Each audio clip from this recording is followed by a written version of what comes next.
climat, tout le monde dehors, samedi prochain. C'est l'appel lancé aujourd'hui par le mouvement Europe Écologie Les Verts de Rhône-Alpes. Avec nous, Benjamin Trocmé, bonsoir. Bonsoir. Vous êtes secrétaire départemental Europe Écologie Les Verts en Isère.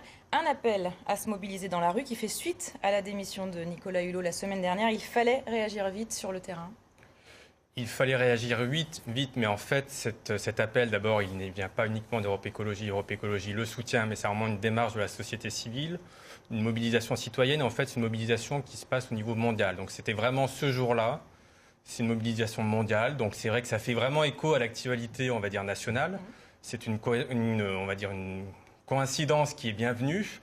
Mais c'est vrai que c'est quelque chose sur lequel c'est d'autant plus important de se mobiliser samedi prochain.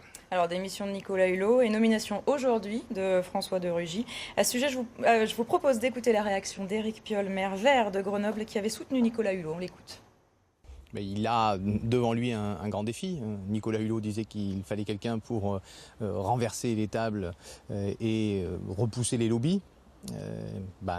Ça va être finalement le défi de François de Rugy. Mais on sait que le cap du gouvernement, il est tout sauf dans cette transition écologique et sociale. Donc on va dire avec humour que je suis prudent. Le plan vélo, c'est fondamental pour les villes et pour les campagnes, pour tout le monde. Il a du plomb dans l'aile. On nous annonce que voilà, finalement, il ne serait plus, qu'il n'y aurait plus de crédit, etc. Il a l'occasion de montrer que voilà, cette nomination, ce n'est pas que d'abord l'impasse de la Macronie qui n'a pas pu aller chercher quelqu'un à l'extérieur, qui est resté dans son bocal, que ce n'est pas que pour les ordres de la République, que ce n'est pas que pour gérer la présidence de l'Assemblée nationale, puisqu'on sait que Richard Ferrand convoite le poste de M. de Rugy, mais qu'il peut faire avancer concrètement des dossiers. Comment vous l'accueillez, vous, cette nomination? Est-ce que c'est la bonne personne?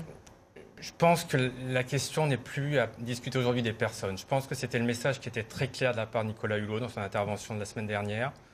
Nous ne sommes plus dans un problème de personnes, nous sommes dans un problème en fait de cap qui est en fait porté aujourd'hui par ce gouvernement, porté par tous les ministres sauf Nicolas Hulot, en fait, qui a un cap qui est totalement incompatible et qui n'est pas à la mesure du défi que nous avons aujourd'hui à relever. Donc malheureusement, la seule réponse du président Macron et du Premier ministre à la démission de Nicolas Hulot, c'est de dire on ne change rien, on continue comme avant. Donc malheureusement, je crains que M. de Rugy ne puisse pas faire beaucoup mieux que M. Hulot. Est-ce qu'on peut encore aujourd'hui avoir du poids en tant que ministre de l'écologie en France? Est-ce que ça sert à quelque chose, en tout cas dans ce gouvernement? Nous pensons que le changement, c'est aussi un message très fort qui a été porté par l'ancien ministre Hulot, c'est de dire que aujourd'hui, il y a un frémissement, même plus qu'un frémissement, ça fait des dizaines d'années qu'il y a des frémissements, mais aujourd'hui, il y a une réelle prise de conscience dans la société civile, des mobilisations citoyennes qu'on voit partout. On a cité la mobilisation de samedi prochain.